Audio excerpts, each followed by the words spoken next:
रोही याद करेंदी ढोला वाला तू बंगला गोलोसी अल्लाह दियां अल्लाह जाने केड़े रंग विच ढोलोसी। मैं सोचता था कि यार मियाँ वाली में ना मेरा मालिक मेरी इज्जत बचा ले। तो फिर मैंने रोही और किया जी बोस्की दा चोला, वो प्रेशर उन दो गानों ने मेरा हटा दिया। पुलिस मुलाजिम होता, उन्होंने कहा सर कि आपका अपना मुलाजिम पुलिस मुलाजिम है और बड़ा अच्छा गाता है, आप उनको बुलाएं। वो एक मोमेंट था जिसमें बाबा ने शुरुआत की और अल्लाह ताला ने फिर करम किया मेरे ऊपर।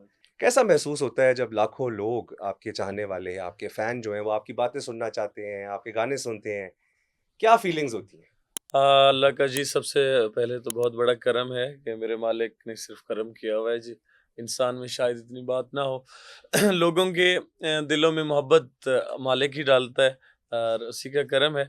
आपने बुलाया, लोगों की मोहब्बत है कि आपको उन्होंने कहा और आपने बुलाया, हम बड़े खुश हैं और बड़ा मज़ा आ रहा है आपके साथ, इससे पहले भी और इंशाल्लाह ताला बाद में भी मज़ा आएगा नहीं, आपसे। इंशाल्लाह इंशाल्लाह मेरे लिए बड़े ऑनर की बात है। आप मियाँ वाली के लिए, ना सिर्फ मियाँ वाली के लिए, पाकिस्तान का आप फ़ख्र हैं। अल्लाह एंड ताला आपने रहमत। पाकिस्तान की जहाँ-जहाँ नुमाइंदगी की है, इंटरनेशनली परफॉर्म किया जाके। ज़ीशान खान, मैं एक बात करता होता हूँ, कोई भी शोबा हो, कोई दानिश्वर होगा, कोई सियासतदान होगा, कोई गुलूकार होगा, जहाँ बुजुर्ग इतनी बड़ी लेगेसी छोड़ दें, तो उसमें एक इज़ाफ़ी प्रेशर होता है पहले ही कि यार ये मैं कैसे आके उनकी जगह ले सकूँगा, या जो मकाम वो बना चुके हुए हैं। तो आप एक बहुत बड़े वालिद के बेटे हैं। तो अब मुझे बताएँ कि पहली ज़िंदगी में आपकी क्या फ़ीलिंग थी? पहला एक्सपीरियंस जो आपको अपना प्रोफ़ेशनल गुलूकार के तौर पे याद हो, आपकी एंट्री? हाँ, देखिए जी बाबा मौजूद थे जब मेरी एंट्री हुई। ठीक। बाबा के साथ ही मैंने सॉन्ग पहले स्टार्ट किया था पहला। उन्हीं से सीखा, उन्हीं को ही देखा था। प्रेशर उस टाइम मौजूद था। उस टाइम ये मौजूद था कि क्योंकि बाबा की मेहनत हुई हुई थी, लोग उनको बहुत चाहते थे, उनका गाना मशहूर था। उस टाइम एक अज काला जोड़ा पा सारी फरमाइश थे। तो एक प्रेशर था कि यार मैंने आना है और मेरा लोग तो मतलब जज ये करेंगे यार शफ़ाउल्लाह खान रोकड़ी का बेटा है, हाँ, देखेंगे इसका क्या काम है। क्या तो कहा? मेरे पे बहुत ज़्यादा प्रेशर था और मैं चाहता था उस दौरान में, मुझे याद है आज तक, कि मैं सोचता था कि यार मियाँ वाली में ना मेरा मालिक मेरी इज़्ज़त बचा ले। मियाँ मतलब उस इस टाइम में इतना मियाँ मेरे पे वाली, हाँ, प्रेशर मेरे बिल्कुल। पे एक आ गया कि मैं चाहता था कि सबको छोड़ो, पाकिस्तान को छोड़ो, पहले मियाँ वाली में बात दुनिया को छोड़ो। मियाँ क्योंकि मियाँ वाली में हम रह रहे थे और मियाँ वाली में बहुत ज़्यादा सिंगर आपको पता है माशाल्लाह मौजूद ऐसे ही, हैं, ऐसे ही, मौजूद थे। ऐसे ही। तो मेरी बस यही थी और कि या अल्लाह मुझे मियाँ वाली में ना, लोगों में ना मेरे गाने मियाँ वाली में हिट हो जाएँ तो मकबूल हो मेरे लिए जाए, काफ़ी।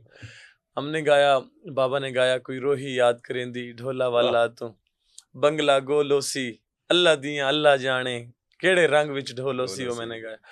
तो और बोस की द चोला बड़ा दिल हिट नाल था। बनायम सांगा घिन के आईयां डाढ़ा मांगा सोना बोस की द चोला, ये मेरे फर्स्ट सॉन्ग हैं जी दोनों। तो मुझे मामा की तरफ से भी था, भाई की तरफ से भी। अब इतना ज़्यादा शौक शायद ना होता मुझे।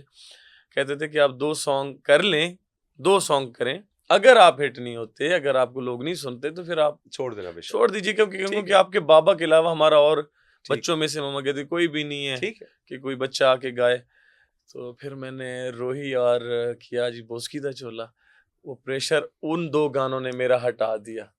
जब उसकी मकबूलियत। लोगों में आए तो फर्स्ट विब्रोही बहुत कमाल गया सॉन्ग आज तक ज़िंदा है और उसके अलावा बोस की चोला आज तक ज़िंदा है। उसने मुझे एक कवर दिया और मेरा जो दिल था वो बड़ा हुआ और फिर मेरा, क्योंकि वो मियाँ वाली में गाने नहीं हिट हुए थे, वो पूरे पाकिस्तान में गाने उन लोगों वो ने सुने पूरे थे। पाकिस्तान में भी नहीं, ज़ीशान खान, बाहर वो बिल्कुल जी, पाकिस्तान से बाहर। बाहर भी हिट हुए जी थे। हाँ, जी हाँ। मुझे याद है, मैं लंदन था टूर पे, और हमारे, क्योंकि कुदरती बात है, जो बंदा जानता है ना कि मेरा ताल्लुक मियाँ वाली से है, तो जब कोई मियाँ वाली का बंदा मशहूर होगा, अल्लाह उसको इज़्ज़त जी, देगा, जी, तो जी। वो आपसे पूछेंगे यार वो ताल्लुक है कोई? हाँ, वो मियाँ मोहब्बत वाली करते हैं। हाँ, मियाँ वाली के गुलकार है, ताल्लुक है कोई? बिल्कुल तो जी। हमें बहुत ज़्यादा लोग जो है कहते थे, और मेरे अपना फ़ेवरेट गानों में से ये एक है। हाँ, मैंने आपसे क्योंकि देखिए इसकी, जी लाला अतौला हाँ, उनकी वजह से एक बड़ी मियाँ वाली के लोगों की इज़्ज़त बढ़ी है। बेशक, उन्होंने जितना बेशक। गाया है, जितना टाइम वो हमारे बड़े हैं। बाबा आए, लोगों ने इज़्ज़त दी। तो अतौला खान मेन है हमारे, हाँ, जिनकी वजह से हम चाहते हैं कि बाबा ने भी उन्हीं को देखा, कि उन्हीं देखा। लोगों को देख के वो इस फ़ील्ड में आए थे। तो अल्लाह ताला उनकी खैर रखे, वो अभी तक हयात हैं, हाँ, उनका बेशक, साया आमीन, हमेशा कायम रखे। आमीन, आमीन। आपने ज़िक्र किया अपने वालिद का, जो मैंने सुनी है बात वो ये है कि ग़ालिबन डीपीओ मियाँ वाली जो हैं, अमजद जावेद सलीमी थे उस जी टाइम। हाँ, उस टाइम डीपीओ लगे हुए थे। डीपीओ लगे हुए बिल्कुल, थे। बाद में आईजी पंजाब लगे रहे मेरी हैं। मेरी शादी हुई है जनवरी 2019 में। मेरी अच्छा। शादी पे उन्होंने शिरकत की, उन्होंने मेहरबानी की, वालिद साहब से उनका ताल्लुक था। हाँ, वो हाँ, उस बिल्कुल, टाइम पे बिल्कुल। आईजी थे। आईजी थे। आईजी थे उस्मान बुज़दार के हाँ, दौर में। बिल्कुल, बिल्कुल, बिल्कुल, ऐसा यही ही है। बात। बिल्कुल जी, अमजद जावेद सलीमी साहब वो माशाल्लाह एक मेहरबान थे बाबा पे, और असल में वो शौकीन थे गाना सुनने के। ठीक। उन्होंने बुलाया बाबा को कि आप जी ना, बल्कि एक कोई आता था, एक क्रिश्चियन था लड़का, कि यार कोई गाने वाला कोई वो वो तो आया, सुनाओ। वो सुनाता रहा क्रिश्चियन लड़का। तो मुलाजिम, जो पुलिस मुलाजिम होता है, उन्होंने कहा सर कि आपका अपना मुलाजिम पुलिस मुलाजिम है और बड़ा अच्छा गाता है, आप ठीक। उनको उनको बुलाएं। ठीक। तो उन्होंने पहली दफे फैमिली में बुलाया था घर में। बिल्कुल ठीक। उन्होंने अपनी फरमाइश की, बाबा ने सुनाया, तो फिर बाबा, मेरे ख्याल में उन्होंने ही कहा था कि इनको जी भेजें फैसलाबाद। उस टाइम हयात वाले थे, आई थिंक, मुझे नाम अब याद ठीक। नहीं है। ठीक है। तो अरशद साहब थे, मियां अरशद साहब के पास पैसे दिए कि आप अपनी कैसेट करवाएं। मतलब वो एक मोमेंट था जिसमें बाबा ने शुरुआत की, और अल्लाह ताला ने फिर करम किया मेरे भाई।